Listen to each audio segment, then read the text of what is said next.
Okay, I believe everybody has a copy of the lesson tonight. If I missed you, then raise your hand. I do see one more.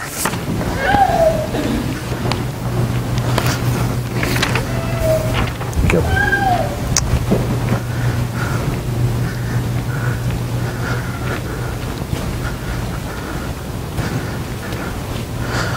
Okay, so we're going to continue. In James chapter 3, pick up where we left off last week. And I took the opportunity to rework the lesson for this section of James, because I found that there were some things that I had forgotten to fill in. So hopefully this will make a little more sense than the thing I passed out last week.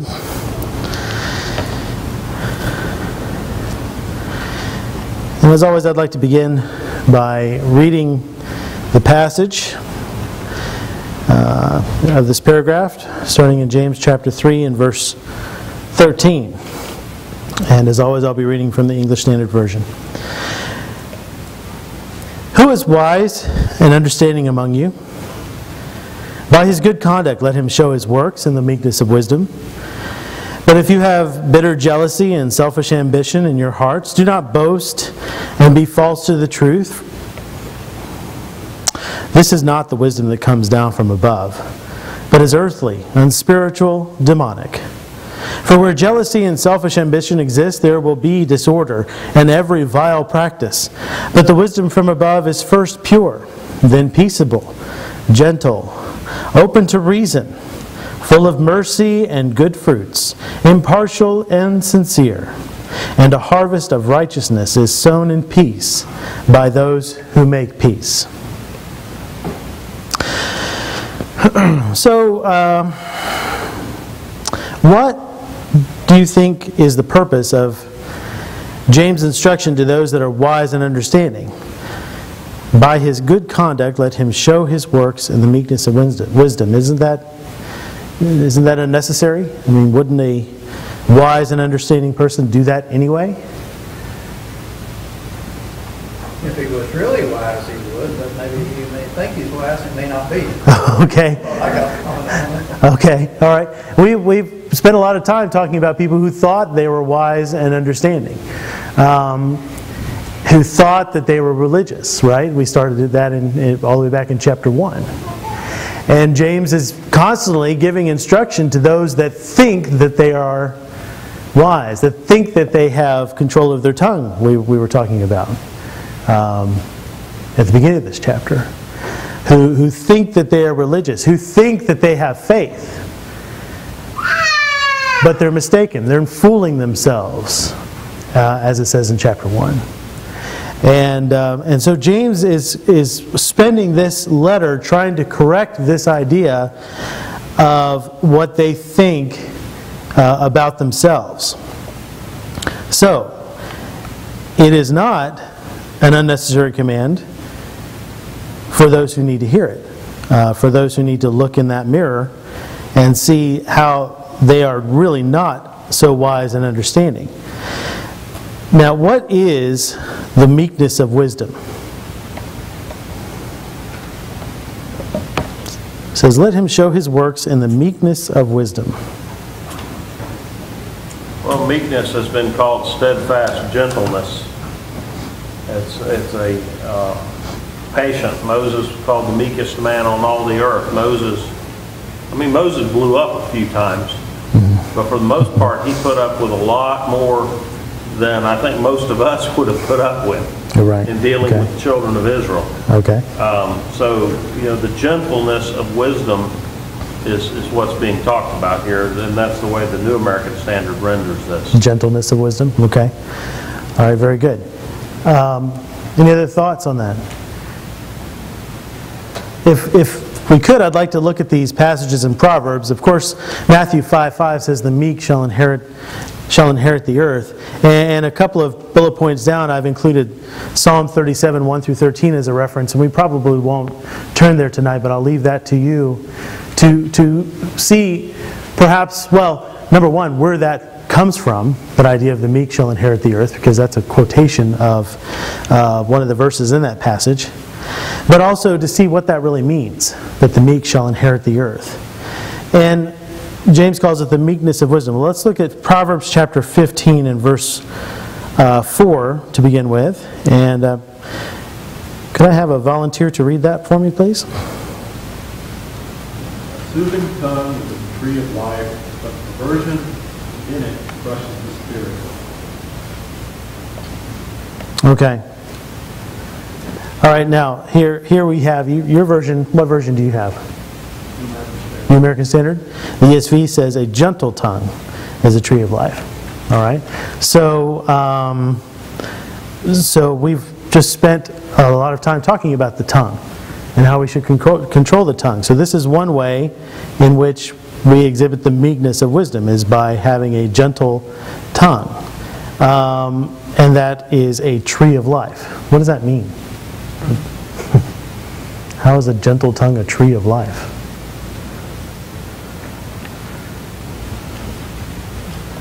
It gives nourishment, it edifies, it strengthens and builds up. Right, exactly. Okay, so, all right, and so if we could move on then to chapter 25 and verse 15.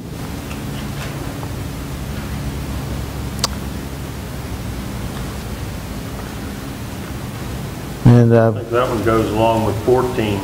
all right. Like clouds and wind without rain is a man who boasts of his gifts falsely. By forbearance a ruler may be persuaded, and a soft tongue breaks the bone. All right. And might also throw 16 in there. Have Okay. you found honey? Eat only what you need, that you not have it in excess and vomit it. Okay, now why'd you include that verse? Well, because those three verses all fit together, and they all are parallel ideas there. You've got this idea of clouds and wind without any rain. Is a man who boasts of his gifts falsely, a man who's just a braggart, and who's going around telling everybody how great he is. That's not a great man. Some people may be fooled by that, but the fact is, the greatest of people simply go about doing great things and not thinking that they're great. They're humble. And so, forbearance, a ruler can be persuaded. You go into a ruler and you just start demanding, and I want this and I want it now, and he's liable to just say off with your head, especially in that day, because the kings were absolute despots. But a soft tongue could go in and break a man's bone. In that, when Adonijah was declaring himself to be king as King David was dying, Nathan didn't go in there and just say, hey, David, look at what's happening out here. He said, Bathsheba, you go in first, and you just ask a question. And then I'll come in and I'll ask the same question. And that way David will hear it from two different people. And it was a cunning way to do it. Be wise as serpents, harmless as doves. They told the truth, but they did it in a way that would make David listen to what was going on and realize that this was the truth, that his son Solomon, whom he had declared would be king, was being usurped by his older brother Adonijah. And that wasn't what David wanted. And so in that way, a soft tongue can break the bone. And then, here we've got honey, which is a good thing. And you think, boy, that's just sweet as it can be. But if you eat too much, you get sick on it. And I've known of people that have eaten good things in their life and eaten so much of it, they got sick of it, off of it, and then they never want it again. Okay. So that's why the three go together. Okay. All right. All right. Well, and so I think this gets right at the heart of what James is saying. Is that we can have two attitudes. We can have this attitude that I am wise and understanding, I am right, and I know I'm right, and I'm going to go tell them how it is. Well, how do people feel about that? How effective is that to go to people with that attitude?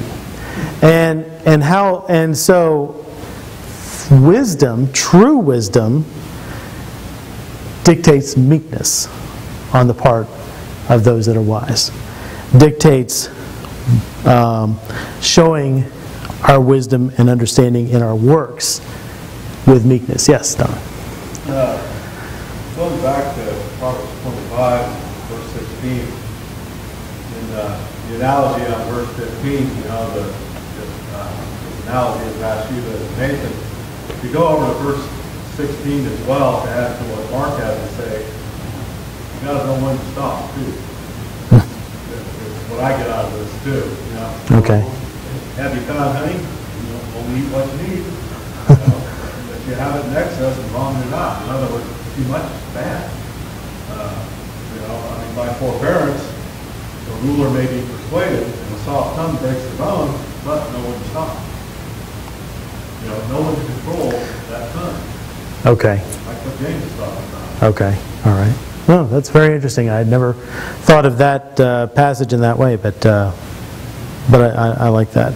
Thank you for bringing, both of you, for bringing that to our attention. All right. So let's. Did I see another hand up? I'm sorry. Okay. Let's move on to Proverbs chapter 31. If I could get someone to read Proverbs 31 and verse 26. She opens her mouth with wisdom, and the teaching of kindness is on her tongue. Okay. So who's this talking about?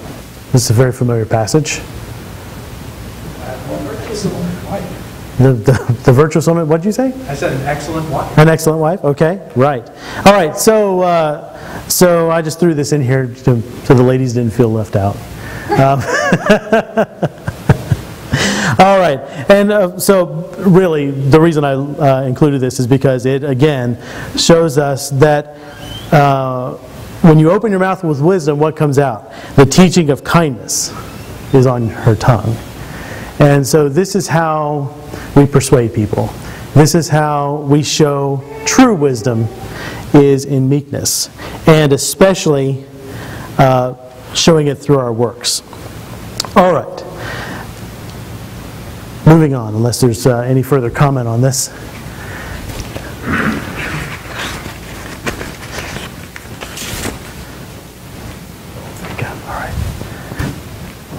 All right. So, according to James, who should not be boasting? You're jumping ahead. Who does he say specifically should not be boasting? Okay, foolish.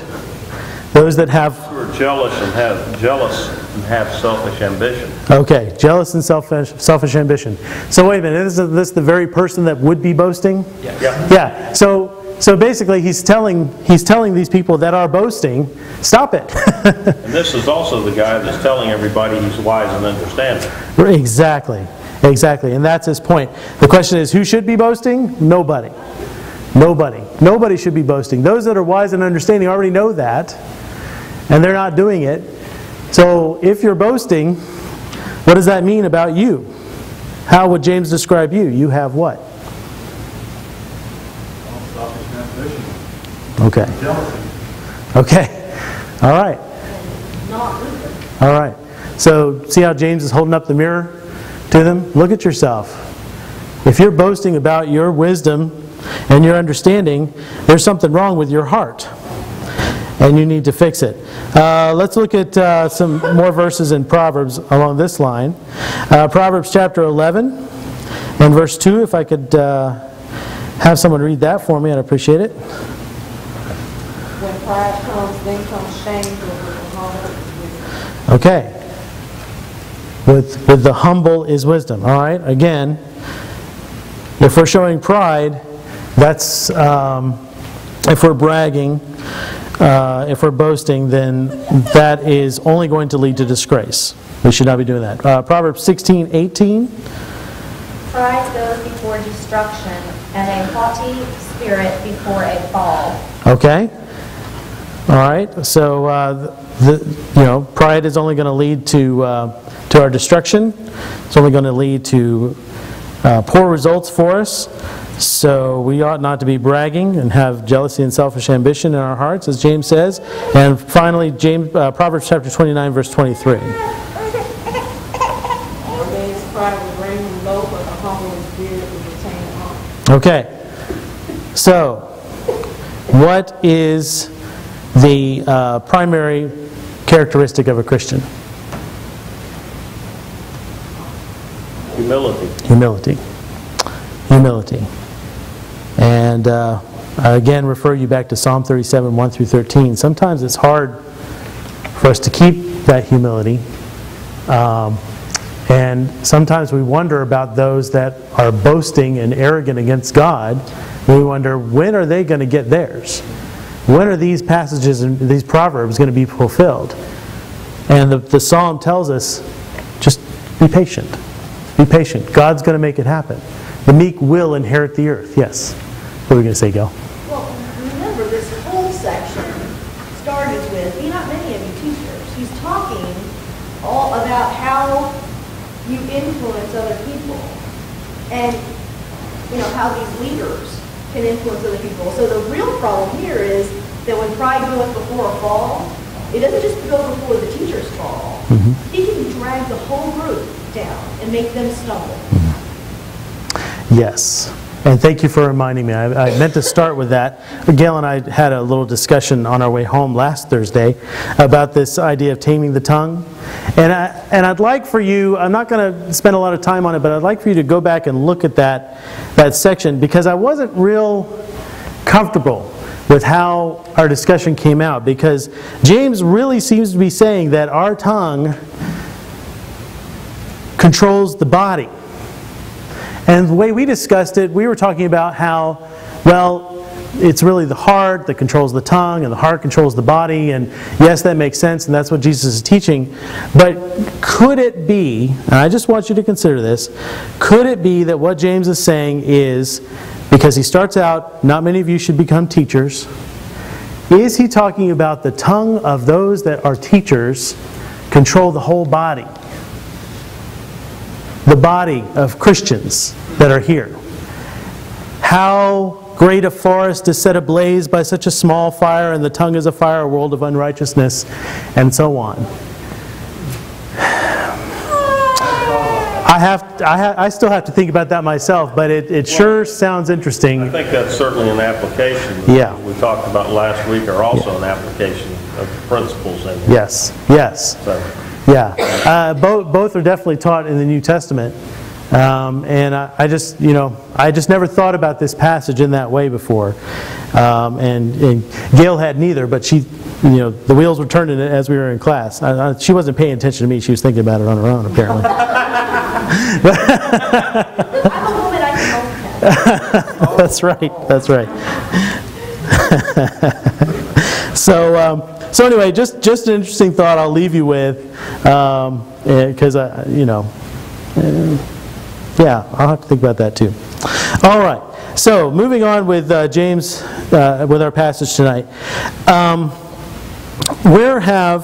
He talks about the boasting, the jealousy and selfish ambition is not the wisdom that comes from above, and he says it's earthly. He says it is unspiritual. He says it's demonic. Now, where have we seen the demons already in this chapter? Well, they believe and they tremble. That's chapter 2. That's chapter 2. And, I'm trying to think if maybe I wrote that wrong, because I do think that I was referring to the demons believe and tremble.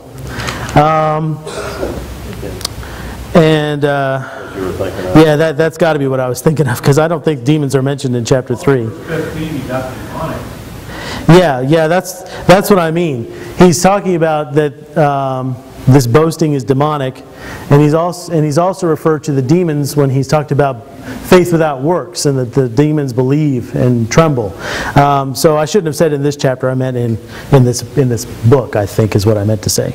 So all right. So moving on from that, why is something that is earthly and unspiritual also demonic? Why does he call it demonic? It's against God. You're not for me, you're against me. Okay. It's not of God, it's Satan. Okay. All right. Is that always the case? Everything that's earthly and unspiritual is of the devil? Is demonic? What you mean by earthly? And when the Bible, John talks about not being of the world, not loving the things of the world. Mm-hmm. And I think it's important to realize, John's not talking about the world in the sense of, planet Earth with the rocks and trees and the oceans and all that. He's talking about, this world of sin. He's talking about, the things that are the products of the sin, ultimately. Okay. As opposed to the things that are divine products, the wisdom that comes from above.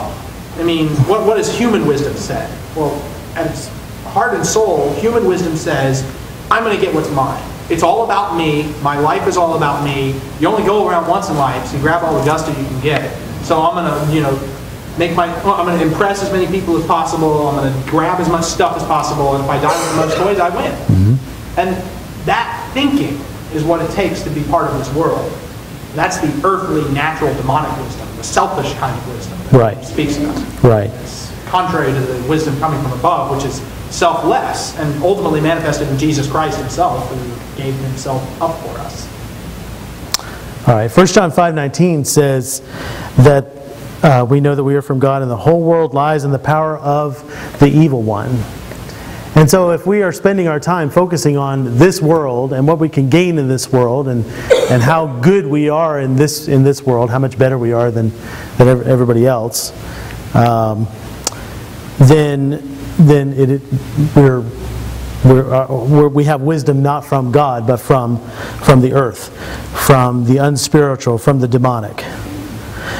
All right, now in Matthew chapter 7, 15 through 20, Jesus says we can recognize those that are not really with him, or false prophets, as he says, by their fruits.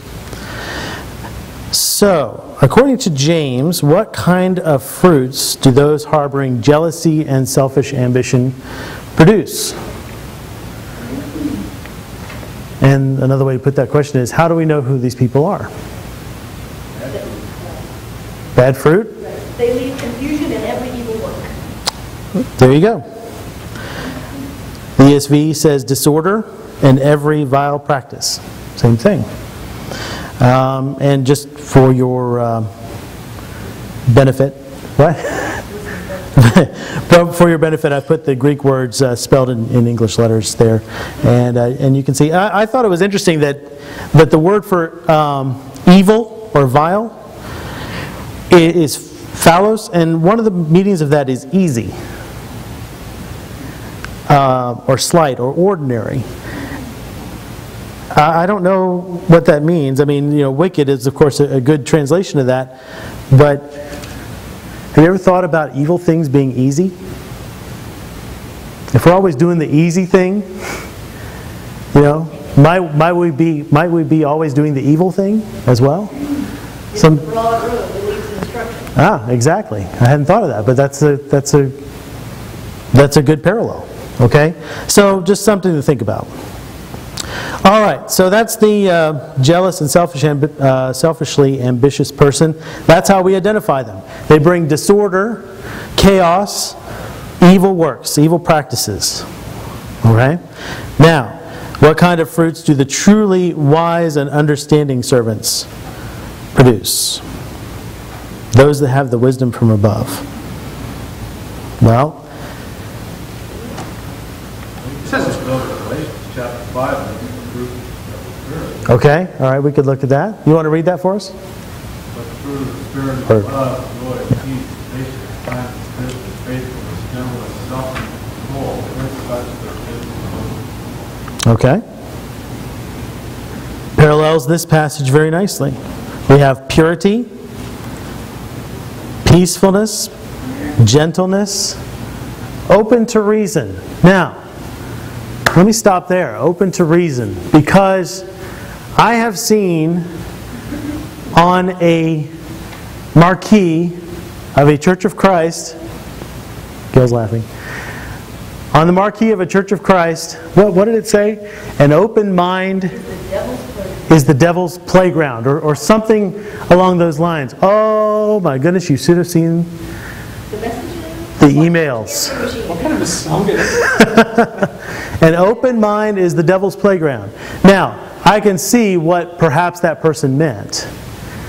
If we leave ourselves open to every philosophy of the world and everything that the world has to offer, then yeah, the devil's going to have his way with us. But doesn't make a good slogan on a marquee because... Just quoted scripture. You would have been safe with that one. Right, exactly. All right, so people are driving by this and thinking, well, they're not open to reason. Right? Okay? So are we sometimes not open to reason? People going to heaven, are you kidding me? Okay? I've known people that were not open to reason. Okay? I've known people that thought that anybody they disagreed with needed to be put out. I have known someone who was a new, I didn't know, but I heard of at this congregation, someone who was a new Christian thought that, well, why, we could have a piano here. That might be a nice thing to have. And another Christian said, well, you can't believe that and go here. And they stopped going there. That was the last they saw of them. New Christian now, and... Isn't that a teachable moment? Yeah. So now aren't we getting back to this wisdom and understanding and the meekness of wisdom? This person that told them, you can't believe that and go here, were they showing the meekness of wisdom? No. Were they controlling their tongue? No, exactly. Now, that doesn't mean that every time somebody disagrees with us, we say, oh, well, okay, yeah, let's just do that. We give in. But we are open to reason. We're willing to listen, I think is the idea there. What we should be willing to do is listen and study. Diligence. Okay. Right. Because the stand... In Deuteronomy chapter 12, verse 32, all of that is meant to be careful. Not add to it or take away from it. Exactly. Notice it doesn't say open to compromise. Not on the Word of God. Say, now, if you put it to a vote, once you take the position to be different, that's the way it should be. I don't think God works that way. God doesn't teach that. Yes, Gail. This whole, very close to the beginning of this book, tells us where to look. Terry tells us where we're supposed to reason from. It says, you look in the perfect law of liberty. You don't look at the people around you and say, I'm better than you, so I must be going to heaven. Okay. And you don't just puff yourself up and yell loud enough that I'm going to heaven that you're going to get there. Look into the perfect law of liberty. And when you look like what it looks like, whether through no fault of your own, because none of us look like that. Yeah. We have to be cleansed. We have to be forgiven of all that filth that we really are. And then we can look good. Okay. Yeah, you're talking about somebody that puffs himself up and says loud enough, I'm going to heaven, thinking that's going to get them in, and I just picture God looking down and saying, that's what you think. Okay. All right. So let's see. Full of mercy. We've talked about that with the idea of having preference for one another. We ought to have mercy toward one another. And good fruits. Impartial and sincere. Now, there was something I missed. Did I? Open to reason, full of mercy, good fruits, impartial and sincere.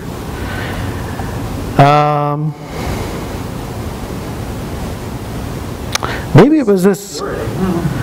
Well, yeah, I said purity at the beginning. Maybe it was this idea of open to reason. I must have been looking at a different... Oh, yeah. Okay. That another, this eupithesi, or whatever it is, that I have on the lesson sheet. Another translation of that is easily obeying. And for some reason I think open to reason is not the right reference for that. I'm sorry that I've lost the beat on that. Let's see, purity, peaceable, gentle, open to reason. Okay, so easily obeying. Somebody have a different version on that after gentle? What does your version say? Where mine says open to reason. Reasonable. Reasonable? Easy to be entreated. Okay, all right. Easy to be entreated. It's related to the idea of convincing, to convince. So in other words, if something is true, it shouldn't be hard to convince you that that is true. So there's another aspect of the idea of being open to reason. Okay, full of mercy, good fruits, impartial, we've talked about that, and sincere or genuine.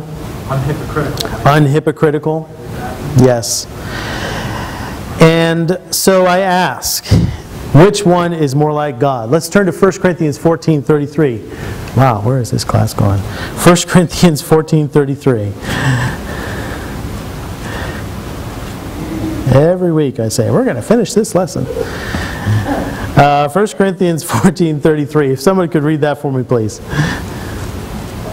God is not a God of confusion, but Okay, and of course there's a greater context to that, but I wanted to focus on the idea that God is not a God of confusion, but of peace. So which one is more like God? The one that is jealous and selfishly ambitious, or the one that is truly wise and understanding? Well, obviously it's the one that's truly wise and understanding. It's kind of a dumb question, right? Yeah, tough question. But you can see that if we have those, or if we are one that sows confusion, then we are not like God. And we're supposed to be like God, are we not? If we are one that brings peace, then we are like God. And that shows true wisdom and understanding. Yes? Peter writes, three people in context. And that means holiness is godliness, okay? You be godlike because I am God. I mean, if we're the saints, then that's what we're going to do. Yeah. That's what we're called. Right. Were we not made in His image? Well, that's what Right. I think that's a big part of what that means, is that we're supposed to be like Him. And part of what happened in Eden is that Adam and Eve weren't like Him. They did evil. They listened to the devil. Did I see a hand? Yes. Well. Ephesians 5:1. Therefore, be imitators of God as beloved children. We're supposed to mimic our Father. Just as children imitate their parents, we need to imitate God. Right. Okay. Did I see another hand? Yes, Gail. This verse seems to just be a summary of this whole letter so far. He's telling you, if you're wise, which you were supposed to in chapter 1, ask for wisdom. So you're supposed to be trying to be wise. And you're supposed to be pure. You're supposed to look like this perfect law of liberty. You're supposed to be gentle and not show partiality. That was a big thing that he talked about. With good fruits, do good things, have good works. It's all the stuff he's already talked about. Now he's going, if you're really wise, this is what you've been doing. All these things. Right. Okay. So what was the problem? What was the main problem that these Christians had that James is speaking to?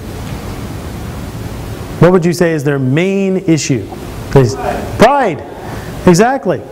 I mean, that's what he's been talking about this whole time, is their pride. Their pride toward one another, their pride toward their own selves, and their feeling that they're religious, but they wouldn't do anything about it. They just thought they were the best thing since sliced bread. And God must be really pleased with them. And so my next question is, which one is more like you? Are you the jealous and selfishly ambitious type? Or are you producing the fruits of wisdom and understanding in humility? And then the question is, are you gazing intently in that mirror that James is holding up to you? We all need to spend some more time in the mirror and see ourselves for who we really are. Yes? Well, if we look in the mirror, we don't see anything wrong. We better start looking. Exactly. In my case, Exactly. Yes. there's lots of things that need improvement. Yeah. If we look in the mirror and we see something perfect, then we're not looking hard enough. Did I see another hand? Okay. All right. So finally, what is the fertile soil where the fruit of righteousness is planted? What is the fertile soil where the fruit of righteousness is planted? Is that question confusing enough? Godly heart and mind. Okay. Yeah, first say peace, right? Yeah. Somebody said it. Peace. Peace, okay. And a harvest of righteousness is sown in peace. When we have peace, then we'll reap righteousness. We'll reap a harvest of righteousness. And who sows that? Those who make peace. Those who make peace. What does Matthew 5 say about the peacemakers? Blessed are the peacemakers, for they shall be called the children of God. Is that the one? Is that right? Am I quoting that right? Matthew chapter 5. We might as well just turn there real quick. Blessed are the peacemakers, for they shall be called sons of God. Sons of God. Sons of God. All right. Peace is what we need. Peace is what we have to have if we're going to reap a harvest of righteousness.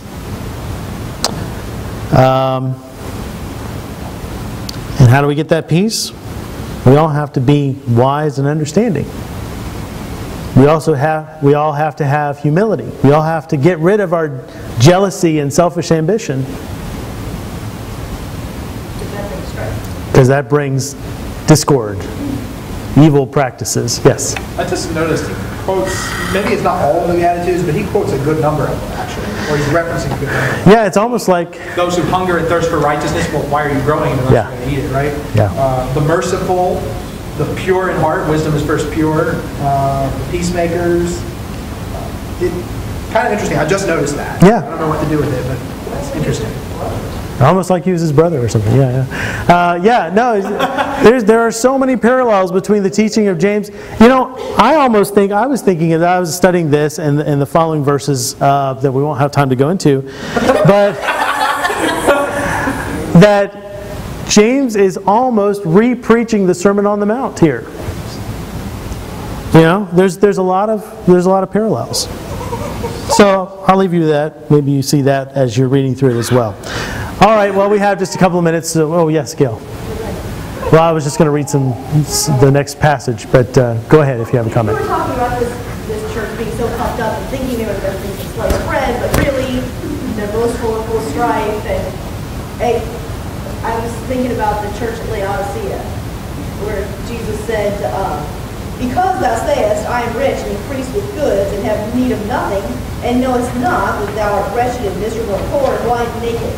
I counsel thee to buy thee gold tried in the fire, that thou mayst be rich, and white raiment that thou mayst be clothed, and that the shame of thy nakedness do not appear, and anoint thine eyes with eye salve, that thou mayst see.